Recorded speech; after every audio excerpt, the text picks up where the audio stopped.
بسم اللہ الرحمن الرحیم۔ ناظرین، ہمارے YouTube channel Islamic old stories میں خوش آمدید۔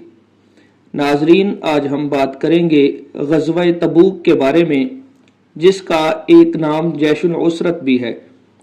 ناظرین، مشرکوں اور عیسائیوں کے مشترکہ 1,00,000 سے بھی زیادہ تعداد کے لشکر نے جنگ موتا میں صرف 3,000 کے اسلامی لشکر سے ایسی منہ کی کھائی کہ ان کے حواس باختہ ہو گئے۔ لشکر طاقت کے غرور اور گھمنڈ کا شیش محل پتے کی طرح ہوا میں اڑ گیا۔ ان کے وہم و گمان سے ورا ایسی شکست فاش سے دو چار ہونا پڑا کہ ان کی بندی مٹھی لاکھ کی کھل کر راکھ ہو گئی۔ شاہ فارس خسرو پرویز کی عظیم جنگی طاقت پر غالب آنے والے رومی مٹھی بھر مسلمانوں سے مغلوب ہو گئے تھے۔ جنگ موتا کی شکست سے عیسائی سلطنت کی آبرو دو کوڑی کی ہو گئی تھی، لہذا ان کے لیے اپنی آبرو بنانا لازمی اور ضروری ہو گیا تھا۔ دلوں میں انتقام کی آگ شعلہ زن ہو رہی تھی۔ جنگ موتا کی شکست کا بدلہ لینے کی غرض سے رومیوں نے وسیع پیمانے پر جنگی تیاریاں شروع کر دیں۔ موتا کے حاکم شرحبیل غسانی نے شاہ روم ہرقل کو دوبارہ پھر اکسایا اور مدد طلب کی۔ 40,000 کی مسلح فوج لے کر ہرقل بادشاہ بذات خود کمک کرنے آ پہنچا۔ میں اپنے ناظرین سے التماس کرتا ہوں، اگر آپ نے جنگ موتا والی ویڈیو نہیں دیکھی تو پہلے اس کو دیکھیں اور سنیں تاکہ آج کی ویڈیو مزید اچھے طریقے کے ساتھ سمجھ آ سکے۔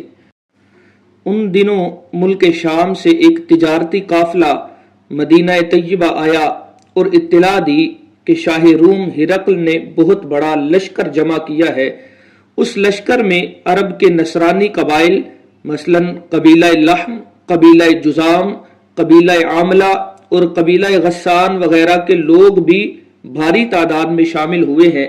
ہرقل کا جمع کردہ یہ لشکر عظیم مدینہ منورہ پر حملہ کرنے کے لیے آنے والا ہے۔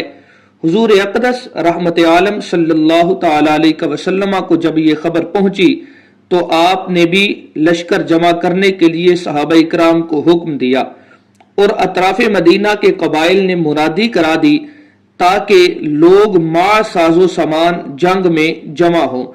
حضور اقدس صلی اللہ علیہ وسلم نے ملک شام کی طرف لشکر کشی کا ارادہ فرما کر علم نفسیات میں مہارت تامہ کا مظاہرہ فرمایا ہے، کیونکہ اگر رومی لشکر حملہ کرنے کی نیت سے جمع ہوا ہے اور مدینہ طیبہ کی جانب کوچ کر کے آتا ہے تو یہ امر در پردہ اس کی شان و شوکت کا باعث ہوتا ہے کہ ملک شام سے مدینہ پر حملہ کرنے آیا ہے، لہٰذا اگر ہم خود ہی ان کے سامنے جائیں تو یہ امر ان کے لیے باعث خوف ہوگا۔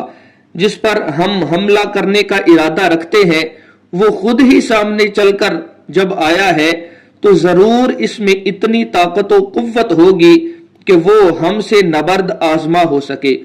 اس غزوہ کا ایک نام جیش عسرت بھی ہے، کیونکہ اس غزوہ میں لشکر اسلام کے مجاہدوں کو بھوک، پیاس اور دیگر مصائب اور تکالیف کا بھرپور سامنا کرنا پڑا تھا، کیونکہ دور دراز کا سفر تھا، طویل مسافت، سخت گرمی کا موسم، لشکر کی کثیر تعداد، زاد راہ کی عدم فراہمی، ساز و سامان کی قلت، سواری کے جانوروں کا کمیاب ہونا وغیرہ وجوہات کی بنا پر یہ سفر سخت کلفت و مشقت کا تھا۔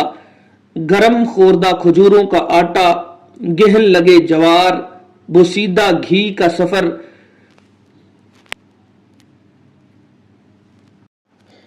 بوسیدہ گھی سفر کا توشہ تھا۔ مجاہدین درختوں کے پتے کھا کر سفر کی مسافت طے کرتے تھے۔ درختوں کے پتے کھانے کی وجہ سے ان کے مسوڑوں میں ورم آ گئے تھے اور ہونٹ سوج کر اونٹ کے ہونٹوں کی مانند ہو گئے تھے۔ حالانکہ صحابہ اکرام رضوانullah علیہم اجمعین میں سے جو آسودہ حال تھے انہوں نے بڑی فراخت دلی سے کر کے لشکر اسلام کے لیے مال و اسباب مہیا کرنے میں اپنا مال راہ خدا میں خرچ کیا۔ مثلا حضرت سیدنا ابو بکر صدیق رضی اللہ تعالی عنہ نے اپنا تمام مال و اسباب دے دیا، اور حضرت سیدنا عمر فاروق رضی اللہ تعالی عنہ نے اپنے تمام مال کا نصف پیش فرمایا۔ حضرت عثمان غنی رضی اللہ تعالی عنہ نے 1000 اونٹ اور 700 گھوڑے مجاہدوں کی سواری کے لیے عنایت کیے۔ اس کے علاوہ 200 اونٹ ماں ساز و سامان کے اور 200 اوقیہ چاندی پیش خدمت کی۔ حضور نبی اکرم صلی اللہ تعالی علیہ وسلم نے ان اموال کو ضرورت مندوں پر خرچ فرمایا تاکہ وہ اپنی ضروریات کا سامان فراہم کر کے سفر کی تیاری کر سکیں، لیکن لشکر کی تعداد اتنی زیادہ تھی کہ زادِ راہ کی سخت قلت محسوس کی جاتی تھی۔ لشکر کی تعداد تقریباً 40,000 تھی۔ مدینہ منورہ سے ماہ رجب 9 ہجری بروز جمعرات لشکر نے کوچ کی، اور جب لشکر مدینہ منورہ کے باہر ثنیۃ الوداع مقام پر آیا تو رحمت عالم صلی اللہ تعالی علیہ وسلم نے علم اور جھنڈوں کی ترتیب فرمائی، پھر لشکر کے الگ الگ دستوں کے امیر مقرر فرمائے۔ حضرت خالد بن ولید رضی اللہ تعالی عنہ کو ہر اول دستے کا امیر قائم کیا، حضرت طلحہ بن عبید اللہ کو میمنہ پر اور حضرت عبد الرحمن بن عوف کو میسرہ پر مقرر فرمایا۔ اسلامی لشکر منازل طے کرتا ہوا تبوک نامی مقام پر پہنچا، جو کہ ملک شام کی سرحد کے قریب جزیرہ عرب کا ایک علاقہ ہے۔ اسلامی لشکر نے تبوک میں کچھ دنوں کے لیے پڑاؤ کیا تاکہ لشکر کے مجاہدین کچھ آرام کر لیں۔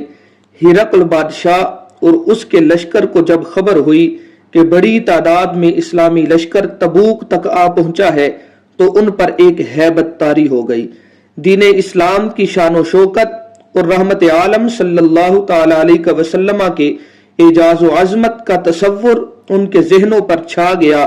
وہ یہ سوچنے لگے جس پر ہم حملہ کرنے کی تیاری کر رہے تھے وہ خود سامنے سے چل کر یہاں تک آ پہنچے ہیں تو ضرور وہ اتنی قوت و استطاعت کے حامل ہوں گے کہ ہم پر حملہ آور ہوں۔